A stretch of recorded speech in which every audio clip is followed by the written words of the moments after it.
Well, it's a great pleasure for me to be here.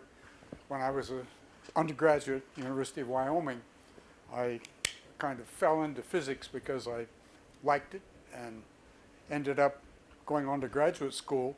When you go from the University of Wyoming to graduate school, you only go three places: Harvard, Yale, or Washington University. So I always enjoy coming back here, and in the days when Ed Janes was around, I used to enjoy visiting with him, and now I see many new friends, and it's a great pleasure to be here and to tell you about my hobby.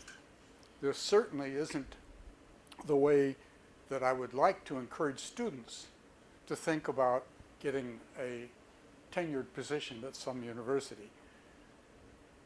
But it's fun, and it's a great privilege that we have as physicists to be able to do things on weekends and while you're watching television with your wife.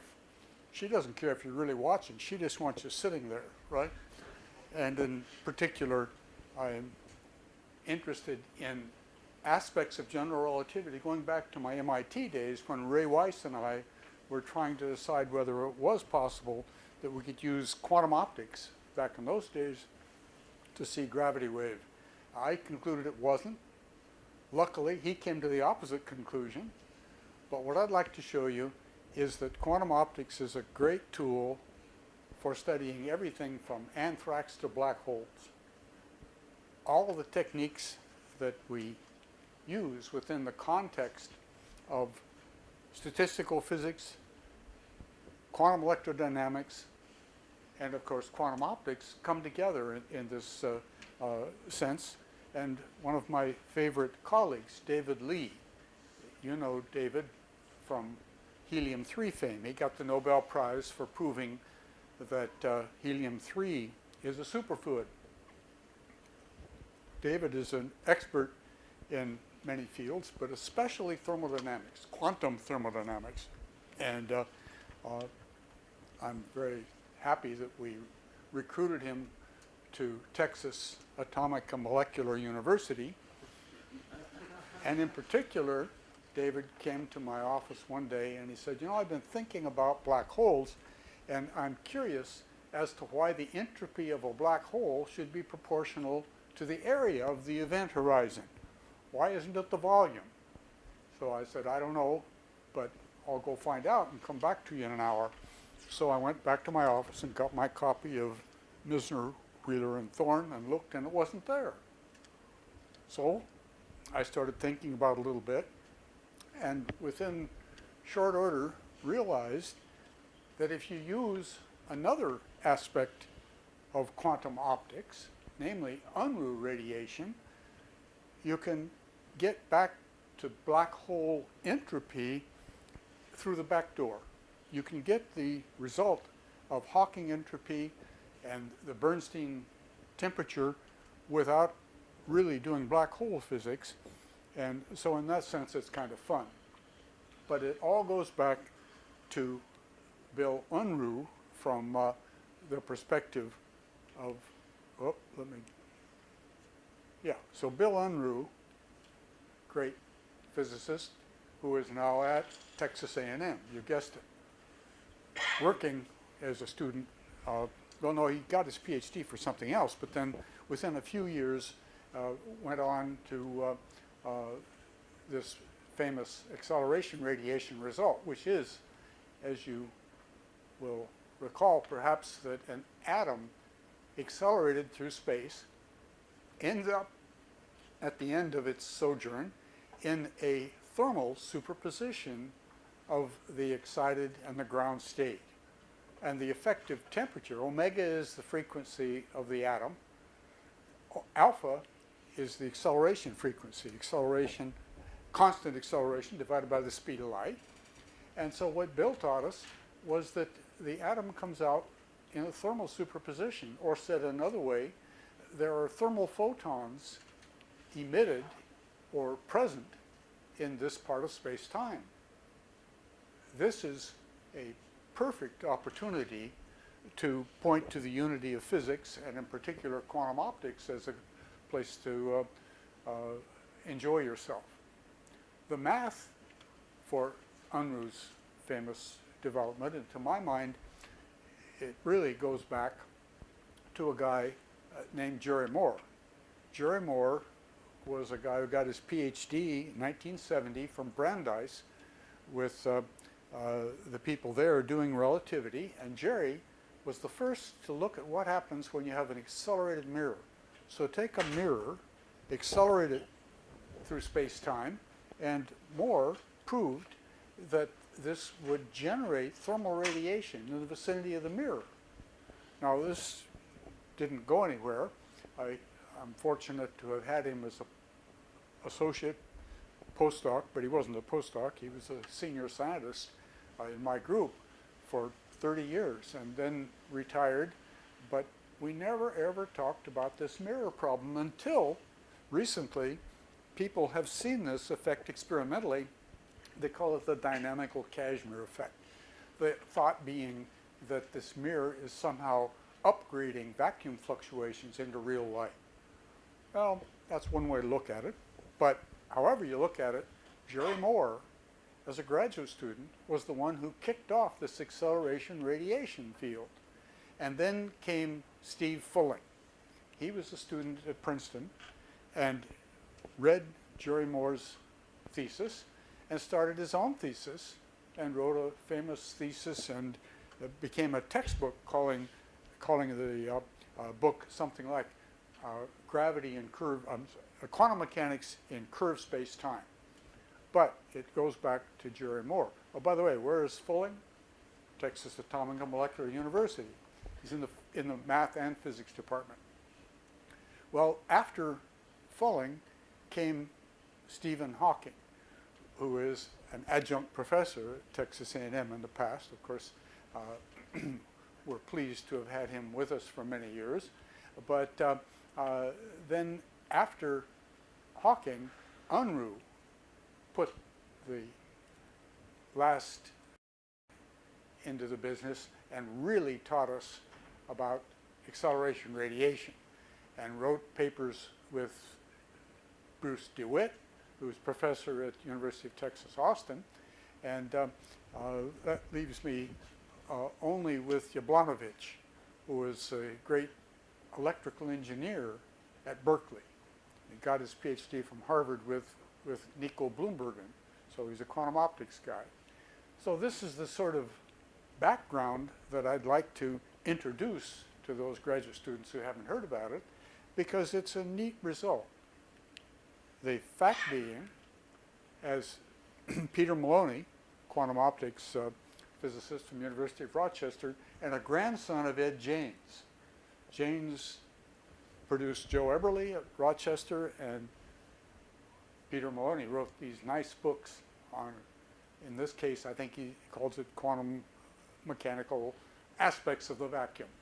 He says that the accelerated detector, like an atom, in the vacuum responds as if it, when it's accelerated, okay, responds as if it were at rest in a thermal bath. And this temperature, T Unruh, is governed by the acceleration and then Boltzmann's constant and other stuff. Peter says it's hardly obvious why this should be. It took half a century, from 25 to 75, for the discovery of Unruh radiation. And Feynman, on his blackboard at the time of his passing, had several issues he wanted to learn about. And he says, where is it? Here we go. He says, acceleration temperature. He wanted to learn about acceleration temperature. Why was there this Unruh temperature? So, of course, I point this out to Bill Unruh, and Bill says, interestingly enough, well, I don't see why he says that because I explained it to him. But what I'd like to show you is that, in fact, it's dead simple. And it's dead simple in a way that doesn't even really involve much relativity. It involves special relativity, but not really general relativity at this point.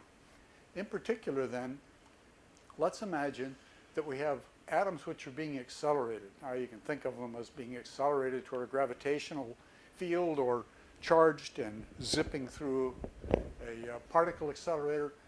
However you think of them, and here I like to think of gravitational because there's no charge which will itself radiate coming into the game. And what we were looking at, I got into this problem because of my interest in thermodynamics and thinking about how quantum mechanics can perhaps give us a different, deeper insight into the second law, and it does.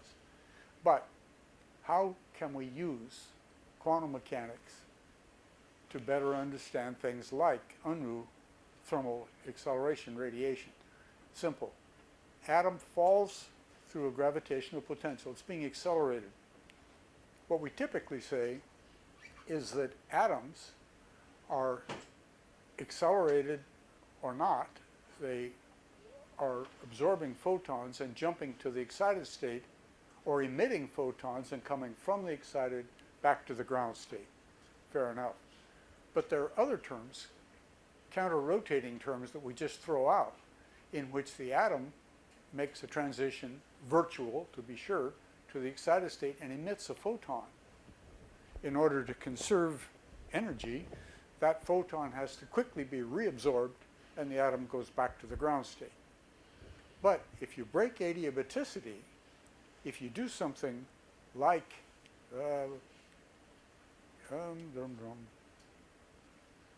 if you do something like we're indicating here, and you accelerate the atom before this virtual process is complete, then you can have, with small probability, the atom left in the excited state and the thermal photon propagating off to infinity. Oh, that's interesting. Work that out, which means nothing much more than ordinary perturbation theory or quantum electrodynamics using the product of the atomic operators. Here we are. The atom has a raising operator here, a lowering operator, which goes like minus I omega atom. Tau is the proper time in the frame of the atom. So I got to know that much relativity. I got to know that as I accelerate along, time on my watch is going with tau. But the photons in the cavity, think please of mirrors here. So there's a fixed part of space-time, and the photons are experiencing time according to the relation between the proper time of an accelerated atom and the time in my cavity.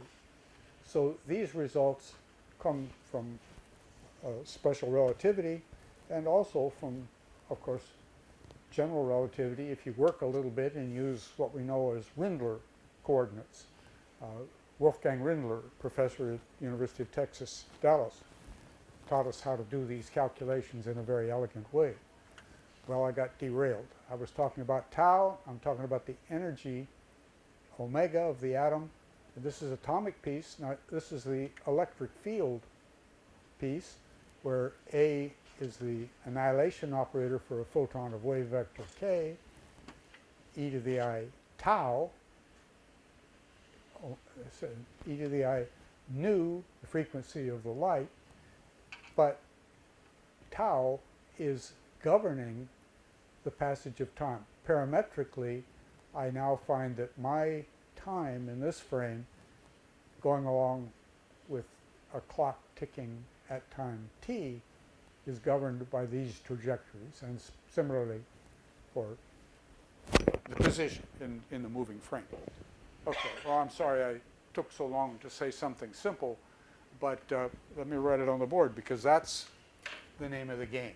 The interaction Hamiltonian in the interaction picture, as we say in quantum electrodynamics, is h bar times the coupling frequency g, which is a function of the wave vector, times the electric field operator at position z, but I'm always going to keep tau in mind because I'm going to integrate over tau in a minute when I'm doing perturbation theory.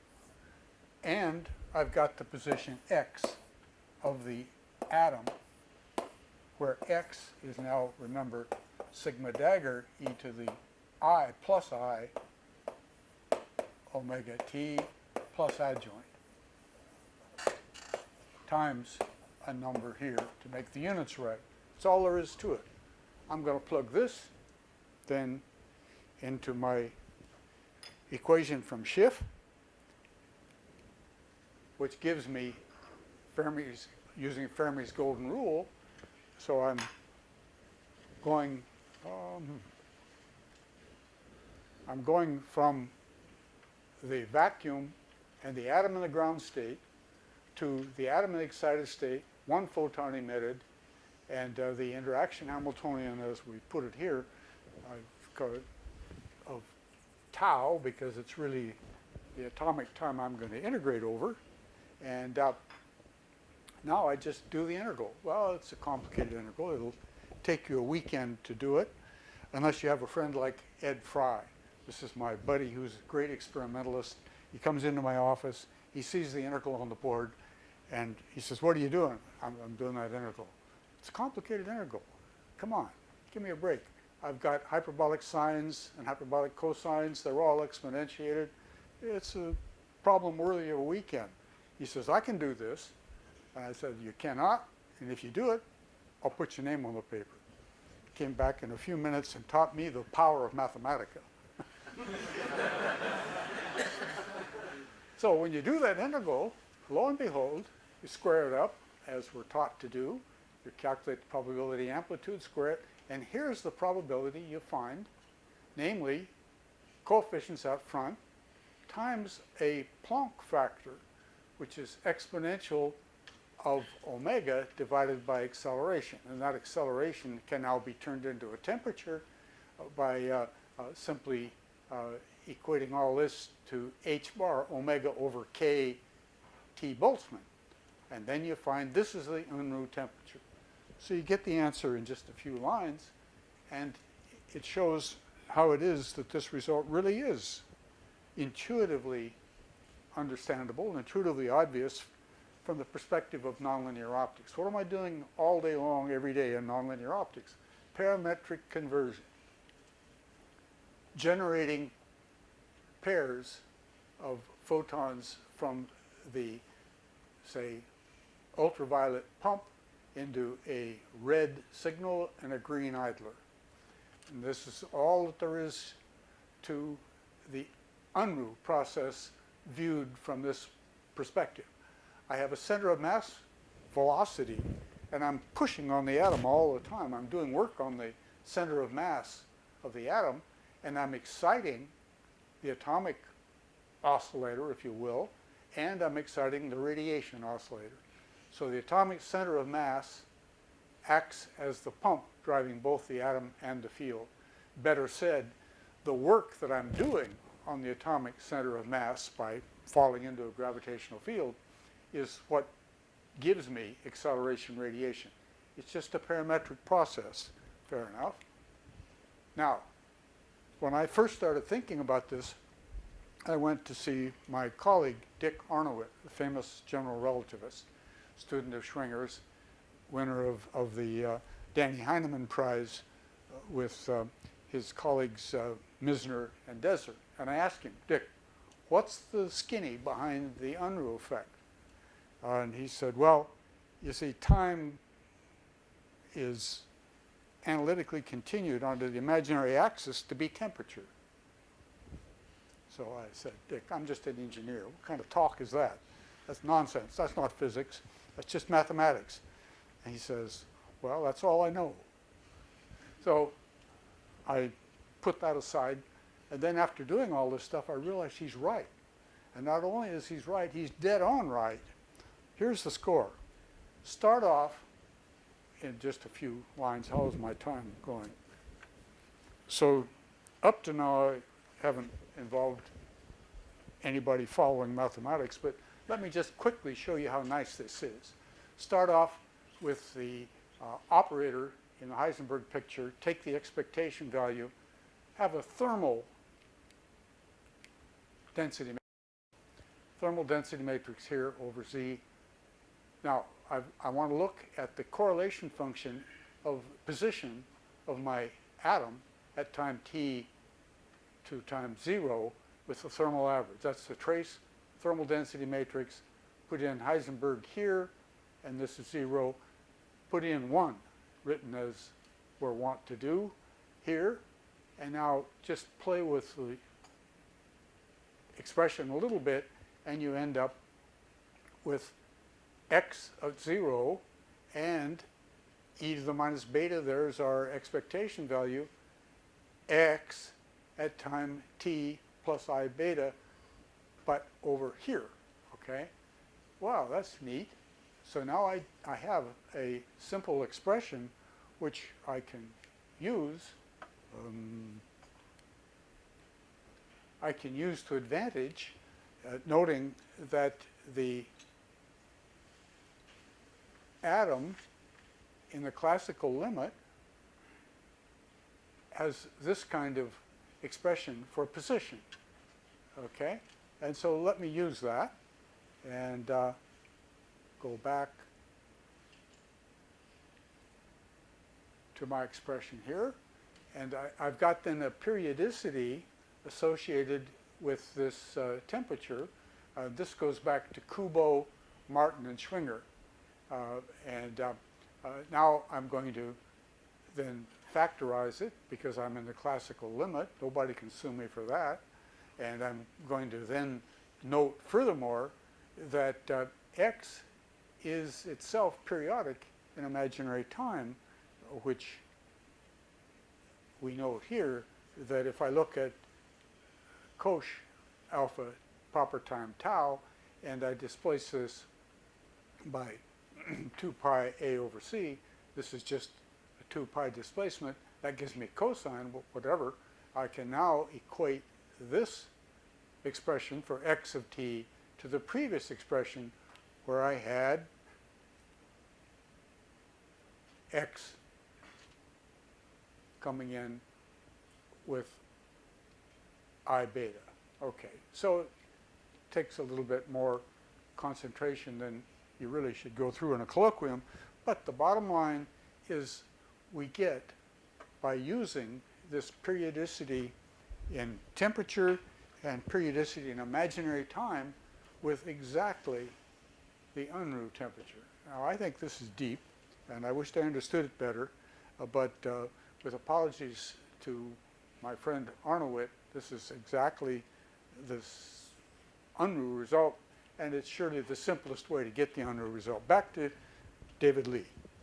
So I had been playing with these Unruh ideas for several years, a decade more or less, and so David asked me the question. The first thing I did is call Steve Fulling, who's in the math department and a friendly guy, and I asked him, how do you argue for the area?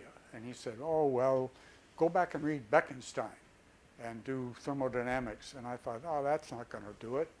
That's just another way of restating the same result. So I worked a problem in which atoms are viewed as falling outside through a cavity into a black hole, and they emit acceleration radiation. Oh, by the way, that's an important footnote. If you take a star rather than a black hole, it won't work, because stars, as you fall into the black hole event horizon, have such a weak acceleration contributed to the atom that you never get Unruh. But in the vicinity of an event horizon, you get infinite acceleration, and the radiation looks just like Hawking black hole radiation, as we'll see in the next view graph. Let me let you read that.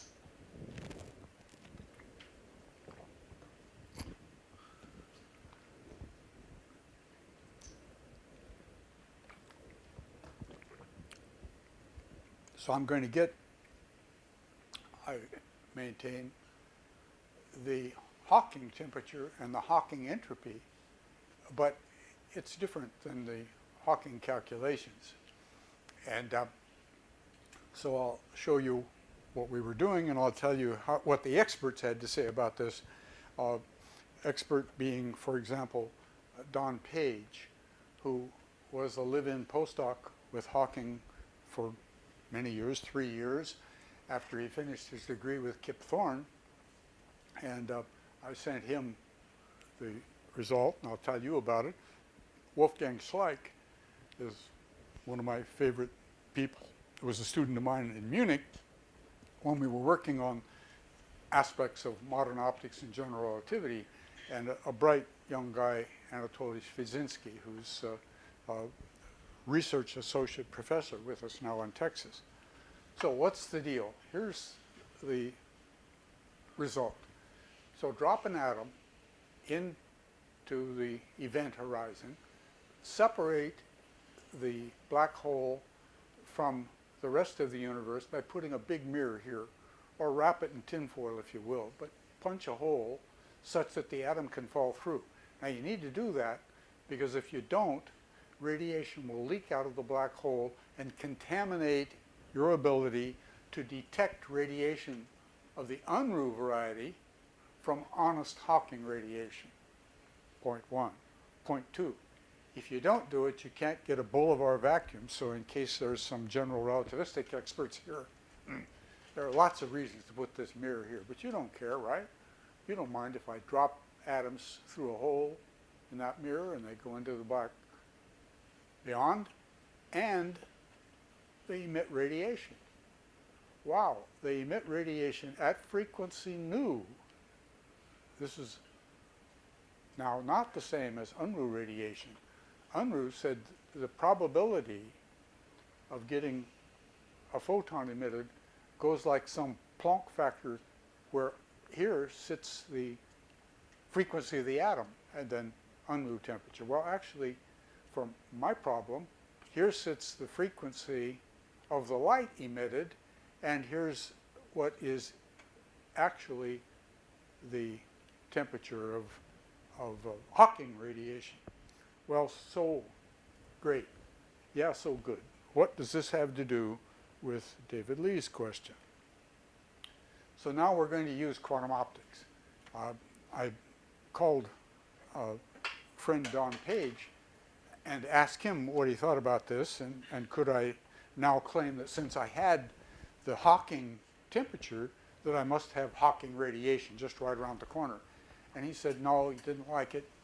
We had to do a calculation which did the statistical mechanics of atoms falling in. So I did that using the quantum theory of the laser techniques, and that is to say, using the density matrix equation of motion for both stimulated emission and stimulated absorption. And when you do that, you find a density matrix. It's a thermal density matrix.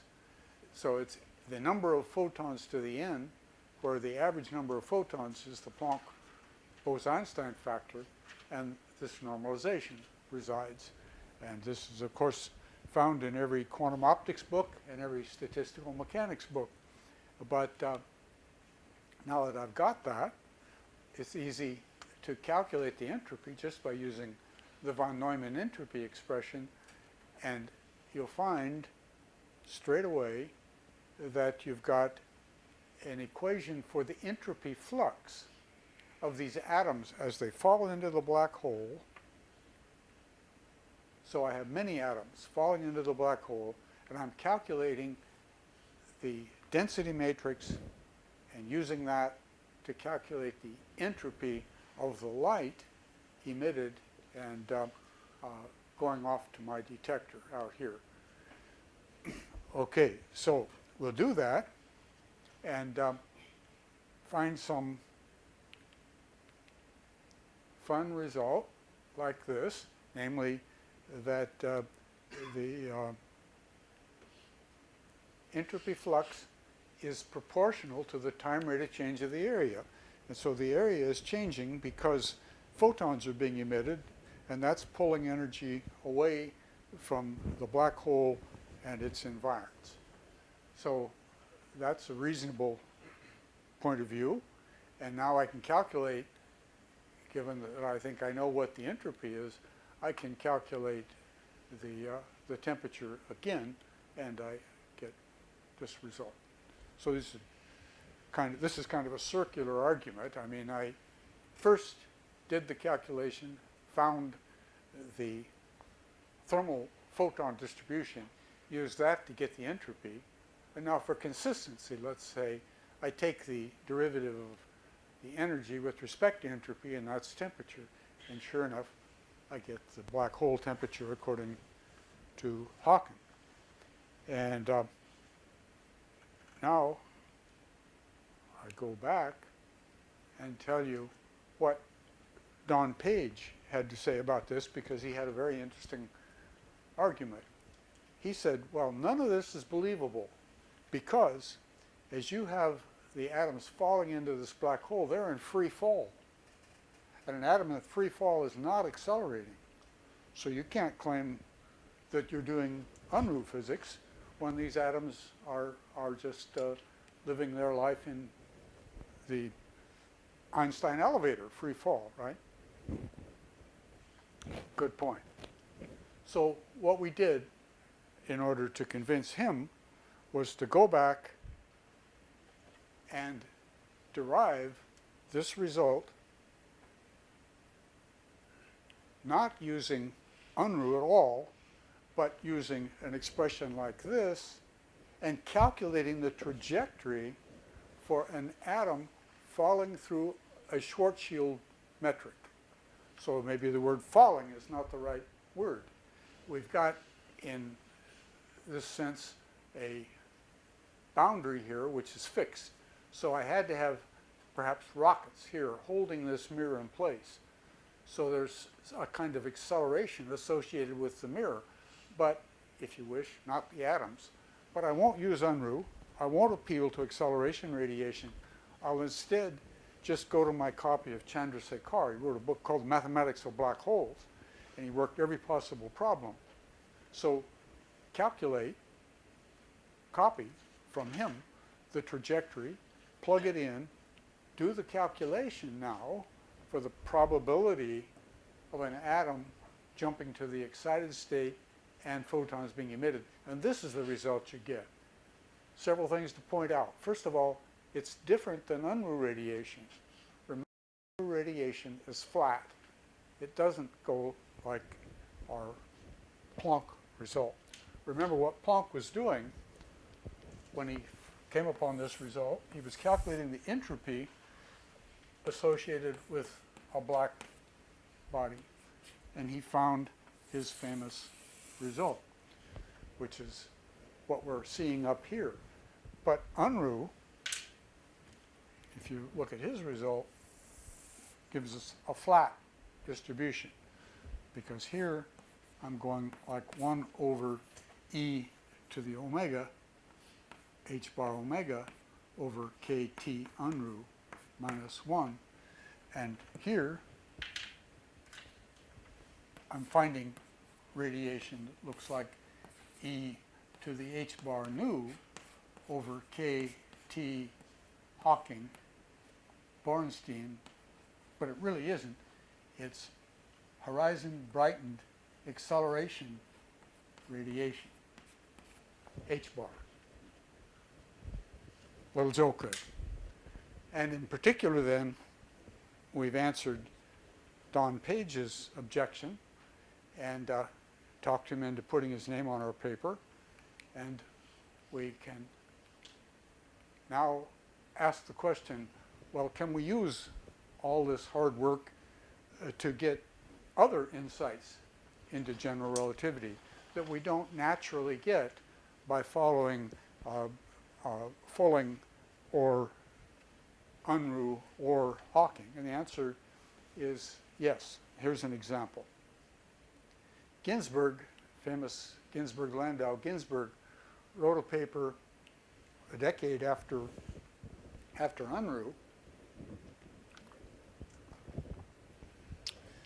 and this article deals in detail with a lot of interesting problems, but he points out that the Einstein formulation of the equivalence principle was based on classical physics. And he goes on to point out that the formalism is in some sense or other an extension to quantum physical laws, perhaps, maybe, maybe not. He says the question of whether or not the equivalence principle holds for the description of phenomena for which their quantum nature is important is by no means trivial. Well, we've got a license now to ask the question, what about these atoms falling into a black hole? And in particular, can we argue that gravity is like acceleration in this sense? So let me, on the next view graph, summarize what we've learned so far. First, from the perspective of UNRU, atoms, UNRU radiation associated with, here's a mirror, fixed, and atoms are falling. Okay, fair enough. Calculate, as we did in a couple of lines, and you find the probability of acceleration, radiation, and excitation of the atom goes like such a factor, with omega being the frequency of the atom. Now, here's something that I don't have time to go through, but it is essentially what Jerry Moore was doing. Jerry Moore, by the way, didn't have any atoms in his problem, but it doesn't cost much for us to put the atom here and now let the mirror be accelerated and ask for the probability that the atom will be in the excited state and that photons are emitted. Lo and behold, when you do that mirror acceleration, you get a nice result in which the frequency nu, photon frequency, comes in. And I'm just writing up here again what I had on the previous view graphs, emphasizing that it's the trajectory of atoms falling into a black hole that we have to use. So at this point, I am doing general relativity. This is special relativity. Well, I don't know whether this is really special or general. Maybe it's half and half, but this is general. And now we say, if I look at the atom and I ask what kind of comparison can I make between an accelerated atom and the light emitted by my atoms falling into the black hole, it's not in correspondence. I don't have an equivalence between the radiation associated with this problem and the radiation associated with that one. But I do have a nice correspondence between an accelerated mirror and an atom falling into the black hole. So what's to make of that? So the way to think about it is to use the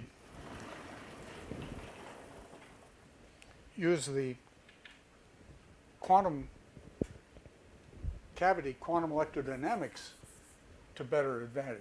So let's put a cavity here and our black hole here, and let's drop our atoms through and find radiation associated with the normal modes of this cavity populated with an expression governed by the Hawking temperature. Well, this is a good thing to do because now you see that it's the frequency nu that really is what our clock is measuring. We're sitting here in this cavity. This cavity is held in space, held in place in its fixed position in space by whatever mechanism. And so the determining frequency is the frequency of the photons in the cavity. Now if I go over here and I let that cavity be accelerated at rate A, and I have atoms fixed in here. They're not falling, they're not moving. I'm in empty space, so they're just sitting here. The acceleration now and the normal modes of this field are now being populated according to Unruh radiation, where it's the accelerated cavity in this part of the problem. It's the gravitational field which changes the normal modes associated with this part of space-time. So from that point of view, we have a very tight correspondence, a very tight equivalence between the acceleration of my cavity or a fixed cavity and the acceleration, the gravity influencing the normal modes, right? I had to go back and calculate the trajectory given that there was a gravitational field here. And in this problem, I'm calculating, again, the problem associated with an accelerated cavity, but because the cavity is being accelerated, not the atom, this Unruh-like problem gives me precisely a correspondence between gravity and acceleration. So I see that my time is up, and probably your patience is too, so why don't I quit there? Thank you for your attention.